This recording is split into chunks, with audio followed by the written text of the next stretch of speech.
네, 오늘도 다 세 분 참석해 주셔가지고 오늘 월급제기 연금 투자 법칙 읽어주셨는데 오늘도 여전히 빡세죠. 오늘 읽었던 부분에서도 좀 저도 많이 어려웠는데 이 책이 보니까 그 연금저축에 대한 부분은 사실은 다른 책도 보면 그 분야가 되게 작게 되어 있더라고요. 연금에 대한 게 실질적으로 그렇게 뭐 다양하게 되어 있는 부분이 아니라 연금이 중요하다. 국민연금 잘 들어야 된다. 그래서 그 뒷부분은 대부분이 본인들의 노하우나 그런 것들을 많이 채운 게 있었는데 여기 이 책을 보니까 연금이 이렇게 중요하다는 게 한 3분의 1 정도 되고 뒷부분은 그러면 연금을 내가 이제 어떻게 그렇게 투자를 해서 이렇게 돈을 불려 나갈 수 있을 것인지 뒤에는 펀드에 대한 부분들 좀 많이 나와 있어서 아마 여기 뭐 펀드 투자나 하시는 분들한테도 좀 도움이 되지 않을까 그런 생각이 좀 들긴 했어요. 왜냐하면 이 연금 투자 같은 경우에는 좀 안정적인 자산을 추구하는 부분이 있다 보니까 이런 부분들도 좀 더 도움이 되지 않을까 생각이 듭니다. 귀가 너무 답답해가지고 이어폰을 하나 뺐어요. 오늘 읽었던 부분에서 제가 조금 요약을 해드리면은 음, 여기에서 이제 연금저축을 어떻게 활용할 것인지에 대한 이야기들이 앞부분에 쭉 나와 있는데 연금저축은 앞부분에서 나와 있지만 제일 좋은 거는 그냥 이제 장기적으로 넣고 꾸준하게 납입을 하고 나중에 연금으로 수령받는 게 가장 좋은데 우리나라는 모든 소득에는 다 세금이 붙는 거 아시죠? 어떤 소득, 뭐 이게 예를 들면은 내가 뭐 노동하면서 일을 해서 벌었던 돈에도 소득이 있기 때문에 이 소득에도 세금이 나가고 하다못해 경품 당첨이 됐어요. 경품이 당첨이 되면 10만 원이 넘어가는 거는 또 세금이 붙어요. 거기에 3.3% 세금을 제하고 아니면 내가 그 세금 값을 내고 뭔가 이제 수령을 할 수 있고 대부분이 내가 어떤 것도 이제 가만히 있지 않고 무엇이라도 소득이 생기는 거에는 다 세금이 붙는데 마찬가지로 연금에도 세금이 붙어요. 이거는 내가 내 돈을 그냥 이제 적립을 했던 건데도 거기에 대한 이자라든지 적립했던 부분에 대한 것들도 세금이 붙고 국민연금 수령할 때도 세금 붙는 거 아세요? 거기도 소득세가 있어서 이제 저희가 이제 국민연금을 수령할 때도 세금을 제외하고 소득세를 제외하고 수령을 받게 되어 있거든요.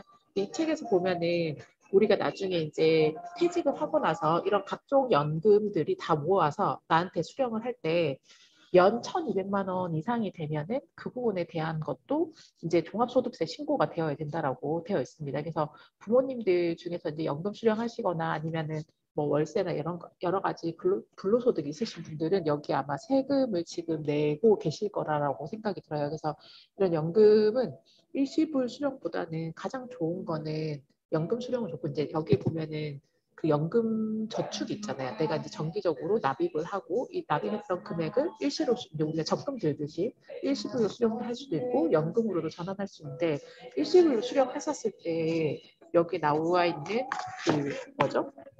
내가 내어야 되는 세금률이 꽤 높아요. 그리고 이거 같은 경우는 나중에 이제 물가 상승률이 반영이 돼요. 그래서 지금의 16%와 10년 뒤 16%는 다르잖아요. 그럼 그때는 이 물가 상승률이 반영된 상태에서 이제 세금이 나가기 때문에 소득세가 나가기 때문에 이 책에서 뭐 추천하는 가장 좋은 거는 만약에 내가 연금을 넣고 있는데 목돈이 필요하게 되는 상황들 있잖아요. 그럴 때는 어떻게 된다? 그걸 담보로 해서 대출을 받는 게 더 유리하다라고 얘기해요. 대출 담보가 10% 이상 넘어가진 않으니까 그래서 그런 부분들을 좀 활용하는 것들에 대해서 이야기를 하고 있고 다음 장에서는 보면은 그러면은 내가 연금으로 얼마 정도의 돈을 마련을 해야 되는 게 사실 중요하잖아요. 내가 앞으로 은퇴하고 나서 그러면 얼마 정도의 돈이 있어야 될까에 대해서 여기 계산하는 게 나와 있는데 제가 이걸 보면서 생각했던 게 얼마 전에 우리나라 분이 이제 그 수학의 노벨상이라고 하는 필즈상 수상하신 교수님 있었잖아요. 근데 그 교수님이 그래서 수학에 대해서 이제 상을 받고 그때 제가 뉴스 끝자락에 이분이 연구했던 결과들이 이제 반도체나 이런 부분에 되게 반영이 된다. 이걸 들으면서 그게 수학 공식이 왜 반영이 될까라고 생각을 했는데 이 책을 보다 보니까 약간 그걸 알게 됐어요. 왜냐하면 여기에도 보면은 이렇게 계산하는 공식들 있잖아요. 이런 공식들이 다 수학의 근거에서 이제 만들어진 공식들이더라고요. 그러다 보니까 이렇게 수학 학사들이 그렇게 연구 개발한 것들이 이런 모든 분야에서 많이 활용이 되고 있구나라는 걸 이제 이 책을 보면서 조금 체감을 하게 됐고 여기에서 나와 있는 부분에 보면은 여기는 평균적으로 이야기를 하고 있어요. 그래서 우리나라에 35세, 35세에 이제 직장인이 있는데 이 직장인이 은퇴를 하고 내가 은퇴를 이제 60세에 은퇴를 해요. 60세에 은퇴를 하고 난 다음에 65세부터 연금 수령이 되고 그러니까 60세부터 은퇴를 하면은 이 사람이 30년을 더 살 거예요. 90세에 사망한다라는 가정하에서 대략 얼마 정도의 돈이 필요하냐라고 했었을 때 여기서 10억 5,800만 원이라고 얘기해요. 그러니까 내가 60살이 됐을 때 이제 내가 현금화할 수 있는 돈이 대략 10억에서 11억 정도가 있어야지 잘 사는 게 아니라 그냥 보통 정도를 한다는 거죠. 내가 진짜 돈이 필요할 때 병원 가야 될 때 병원 가고 그리고 내가 뭘 사고 싶을 때 사고 이 정도가 되려면 10억에서 11억 사이가 있어야 되고 근데 이거는 적정이에요. 근데 더 많으면 좋겠죠. 근데 내가 만약 예를 들어서 이것만큼 못 모았어. 그럼 최소 생활비는 얼마 정도 있어야 되냐? 7억 정도에 350만 원 정도인데 7억 정도의 돈이 있어야지 내가 나중에 60세 은퇴하고 나서 이거는 진짜 최소 생활비예요. 그래서 여기 계시는 분들도 만약에 내가 갑자기 남편과 아무런 일도 하지 않고 밥만 먹고 산다라고 생각했을 때 최소 생활비가 7억이라는 돈이 90살까지 산다라고 가정했을 때 이게 100살이 되면은 더 금액이 늘어나겠죠. 그래서 그러면 지금 35살의 직장인이 퇴직을 이제 이 사람이 정년을 한다라는 가정이에요. 가장 베스트한 상황. 60세 정년 은퇴를 한다라고는 가정하에서 그렇게 되었을 때도 이 사람한테 그러면은 10억 5,800만 원 있어야 되는데 그럼 얼마의 돈이 더 필요하냐에 대해서 나와 있어요. 여기서는 개인적인 적금이라든지 투자라든지 이런 거 다 빼고 그래서 순수하게 연금으로만 얼마가 있으면 연금으로만 계산이 된 거거든요. 그래서 연금 10억을 만들어야 된다라는 거에 대해서 전제를 하다 보면은 가장 좋은 거는 개인연금 드는 부분들이 나머지 이제 필요한 최소 생활비에 부족한 부분이 그럼 10억에서 이제 여기서 계산이 여러 가지가 나와 있어요. 그러면 여기에서 내가 여기 한 3억 5천 정도가 더 필요해요. 우리가 이제 예를 들어서 3억 5천이 여기서 말하는 거는 퇴직연금 빼고 국민연금 빼고 이렇게 우리가 최소로 되어 있는 10억 5,800만 원을 만들려면은 이 사람이 개인적으로 3억 5천이라는 개인연금을 더 들어야지만 이 10억에서 11억이라는 돈이 만들어진다라고 가정이 되어 있거든요. 그래서 여기서 보면은 가장 좋은 거는 3억 5천을 어떻게 만들 것이냐 개인연금으로 만드는 방법이 있어요. 그러면은 이 사람이 35살 때부터 계속 꾸준하게 연금을 적립을 하는 거죠. 적립을 해서 3억 5천을 만들 거냐 아니면 두 번째가 있어요. 두 번째는 주택연금이라는 부분이 있어요. 주택연금으로 그 3억 5천을 충당할 거냐라고 되어 있는데 여기 보면은 그 하나금융지주에서 노후 관련해가지고 이제 노후 자금을 충분히 준비한 사람들을 여기서는 금퇴족이라고 하더라고요. 금수저처럼 은퇴를 잘 준비했다라고 금퇴족이라고 불렀던데 이 금퇴족들의 공통적인 특징이 뭐냐면 30% 이상이 35 전에 노후 준비를 시작을 했다라는 거예요. 노후 준비가 끝난 게 아니라 35세 이전부터 노후 준비를 시작을 했는데 이게 보통 사람들의 2배 이상이 높다고 그래요. 그리고 이제 이 사람들이 노후 준비에 제일 많은 부분이 무엇이냐라고 보면은 47% 거의 50% 절반 가까운 사람들이 사적 연금을 많이 활용한다. 개인 연금이나 퇴직 연금을 충분히 여기에 많이 활용을 하고 있다라고 보시면 될 것 같아요. 그래서 개인 연금이나 아니면은 퇴직 연금이 여기 계시는 분들은 뭐 퇴직님은 남편분한테 직장인이 있으시지만 만약에 퇴직연금이나 이런 것들이 우리 연금 전환이 아니라 일시 수령을 할 수 있는 부분이잖아요. 그렇게 되면 개인연금에 대한 비중을 더 높이거나 아니면 주택연금을 활용을 해야 된다는 거예요. 주택연금 같은 경우는 1가구 1주택자만 해당이 돼요. 1가구 2주택자 같은 경우는 해당이 안 되는데 대신에 가입을 하고 나서 3개월 안에 집을 다 팔아야 돼. 그래서 하나만 남겨놔야 돼. 그래서 1가구 1주택만 가능을 하고 여기 보면은 1주택의 기준이 얼마냐? 공시지가로 9억 원 이하의 주택만 가능해요. 이게 이제 공시지가인 거죠. 공시지가랑 실거래가는 다른 거 아시죠? 그래서 공시지가 9억 원 이하의 경우에만 가능하고 이제 여기 같은 경우에는 주택연금은 연금처럼 수령하는 방법도 있지만 대출 형태로도 가능하다라고 해요. 그래서 대출 형태 같은 경우에는 갑자기 우리 자녀가 결혼을 해야 된다거나 아니면 내가 병으로 아파가지고 이제 병원비가 필요하다거나 이럴 때는 목돈으로도 수령이 가능한데 이거는 현재 가치의 50%까지 구출이 가능하다라고 합니다.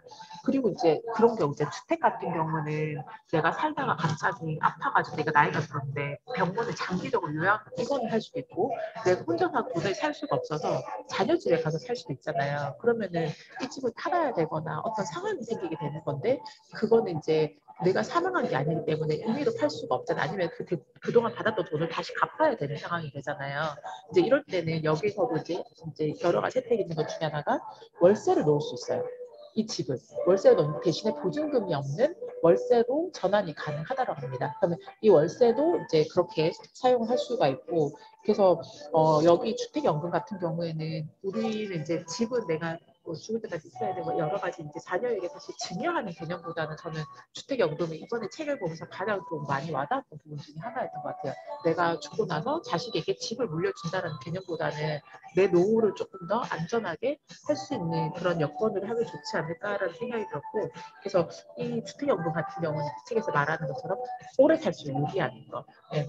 이게 이제 내 집보다 가치를 더 받을 돈을 더 받을 수가 있거든요. 그래서 9억 원짜리 집이지만 내가 한 100살까지 살았어. 그래서 이게 나중에 9억 이상의 돈을 받더라도 거기에 대해서 내가 돈을 더 내야 되거나 자식이 내는 게 없이 그냥 이제 나라에서 거기에 대한 것들을 충분히 이제 해준다라는 것 부분이 있고 그 다음에 이제 좋은 장점 두 번째는 뭐냐면은 주택 가격이 하락을 해도 받는 금액은 일정하다라는 거야.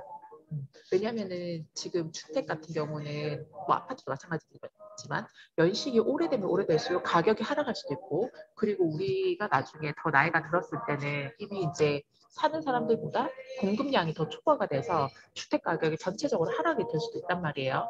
근데 그럼에도 불구하고 이제 우리가 받을 수 있는 금액은 일정 금액을 수령할 수 있다. 그래서 이거는 실제로 지금 우리한테 와닿는 것보다는 우리 부모님들에게 한번 저는 알려드리는 것도 좋을 것 같아요. 부모님들이 요즘에도 대부분이 그러잖아요.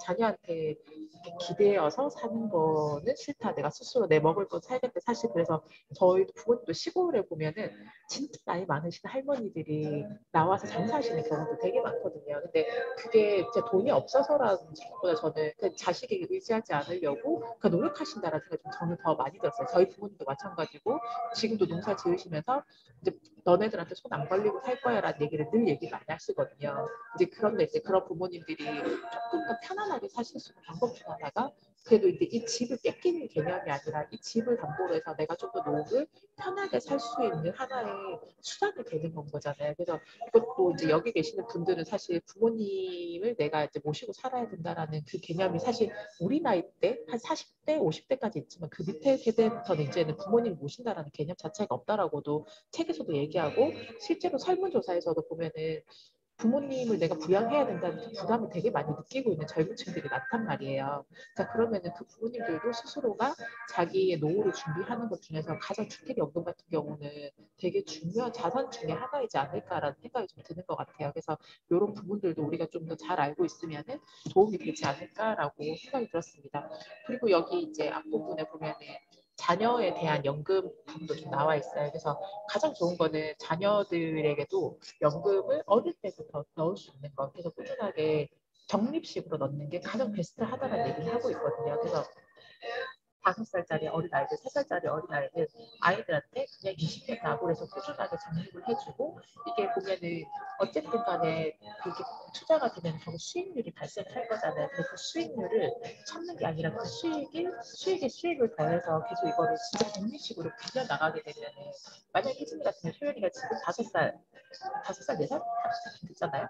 여기서 20년 납을 하면 25살이 되면은 본인이 대학 졸업하고 뭐 그때 창업을 할 수도 있고 아니면 취직을 할 수도 있고 미래에 대해서 여러 가지 자산이 있는데 이제 뭐 그때 이제 그런 주식이나 이런 걸로도 될 수 있지만 그게 미래 가치가 명확하게 그때 당시 시점으로 그 금액이 확인되는 거기 때문에 꾸준한 적립으로는 오히려 연금 저축이 훨씬 더 좀 도움이 되지 않을까 그때 목돈이 어떻게 활용이 될지 모르니까 그래서 여기에도 자녀에게 증여하는 거에 대한 부분이 나와 있는데 이런 걸 한번 참고해보면 좀 좋을 것 같아요. 그래서 어린 자녀에게 적립식 연금 저축을 하게 됐을 때 이걸 나중에 어떻게 활용할 수 있는지 이런 부분도 나와 있고 그리고 이제 다음 시간에 보게 될 게 이제 연금 계좌에서 그러면은 어떻게 투자를 해야 되는지에 대한 부분이 나와 있거든요. 그러면은 연금 계좌는 펀드를 내가 선택을 해서 거기 투자 영상을 연결할 수가 있어요. 그래서 그런 부분에 대한 것이 다음 시간에 좀 나와 있기 때문에 그래서 여기도 보면은